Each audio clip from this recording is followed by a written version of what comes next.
you want to move to your homestead. Find a nice little piece of property and you want to move there. You're trying to do it, but something's getting in the way. I have a thought about what that thing is and how that you can fix it so that you can get to your homestead. Welcome to Goose Pond Hideout with Rob.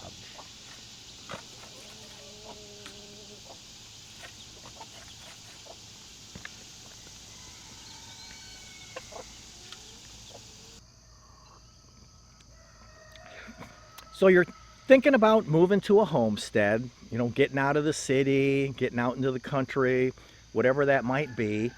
And you're trying to do it, you want to do it, but something's holding you back. You can't quite figure out why. And I've just had this kind of, I don't want to maybe use the word epiphany, but I just had this idea come to me, and I want to share it with you about what's happening, and then more importantly, what you can do to fix it. So what am I talking about? Well, just the other day I was reading, and I just kind of chased the rabbit down the hole kind of thing, and I'm reading stuff, and I read this story by Simon Sinek. I think that's how you pronounce his name, S-I-N-E-K.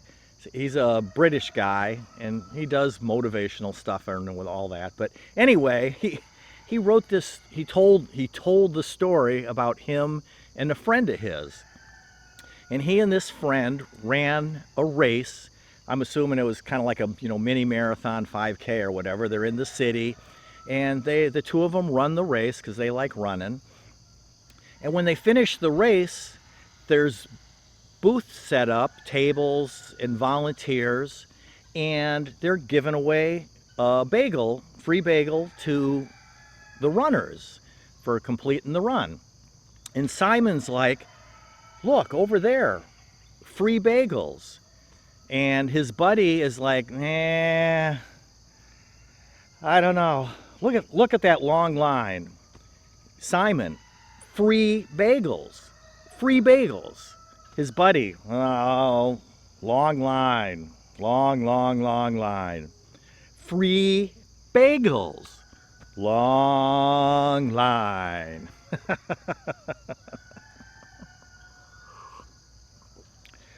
And Simon said that's when he realized there's two kinds of people in the world. And this like really blew me away, because my whole life, when I've shared with people, I've talked about things like analysis paralysis, and you know what that is. That's when you just overthink everything. You just get caught up in all the details, and you just overthink, and you get that analysis paralysis.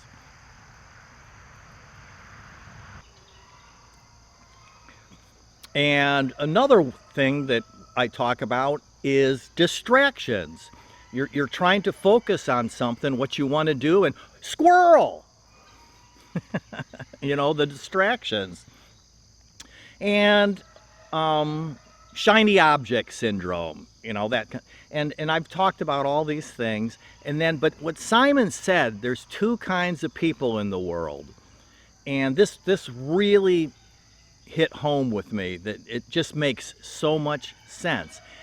There's people that see the thing that they want, the free bagel, and there's people that see the thing that stands in the way of getting the thing that they want, the long line.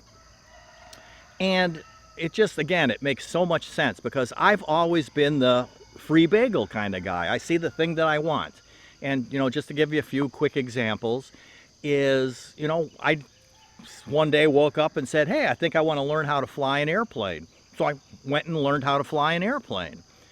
And as you know, around 2004-ish into 2005, we actually moved in the summer of 2005. We sold everything, we gave up our whole lives and moved on to a sailboat.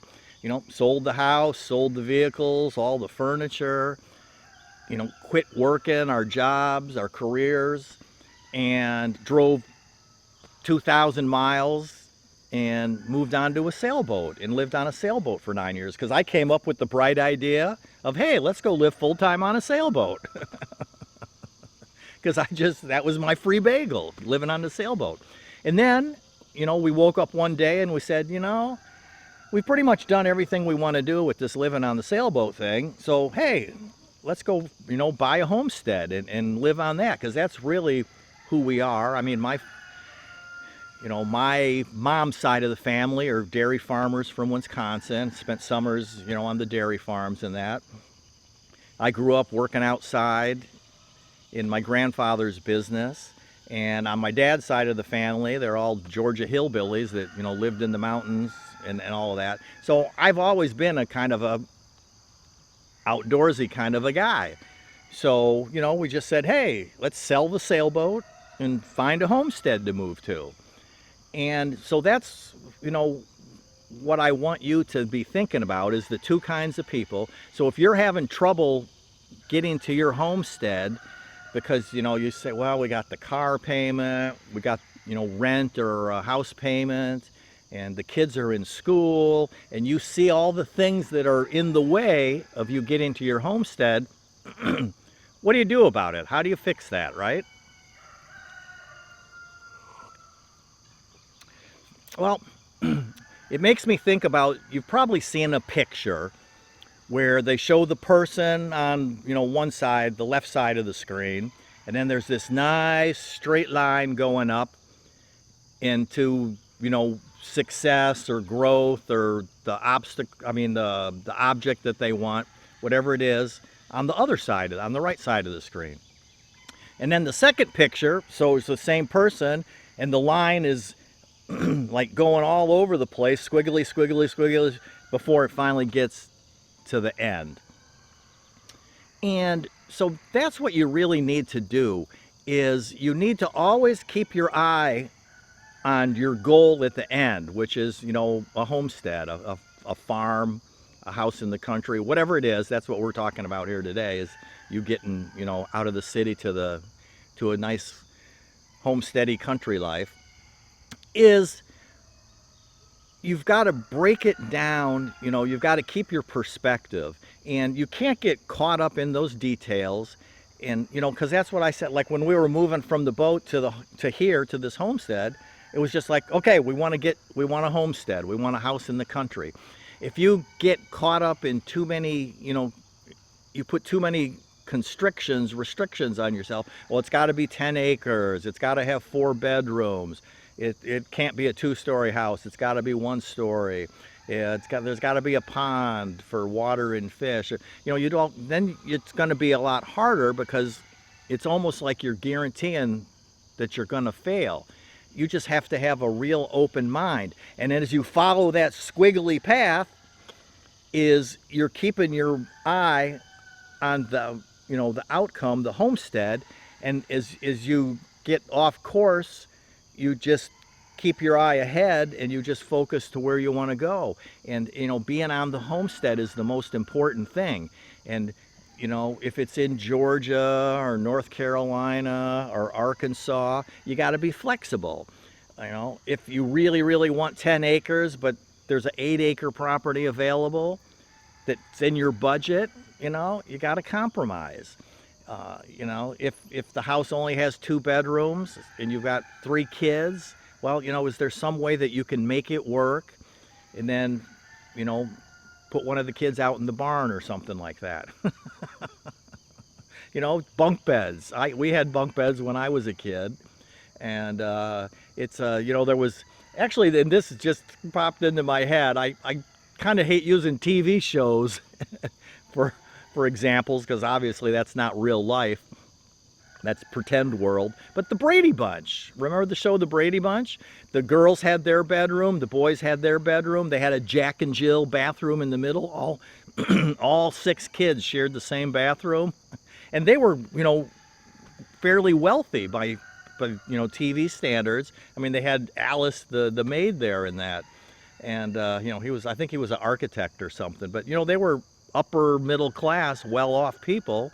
and the boys had a room and the girls had a room. You know, they didn't have 6 bedrooms for 6 kids. We've gotten kind of ridiculous in what we need and want today. So just be thinking about that. Think about where you're at now. Think about that homestead goal at the end. And as you wind and twist along the path, as you know, you've got to sell the house, you got to sell the cars, you know, downsize, whatever.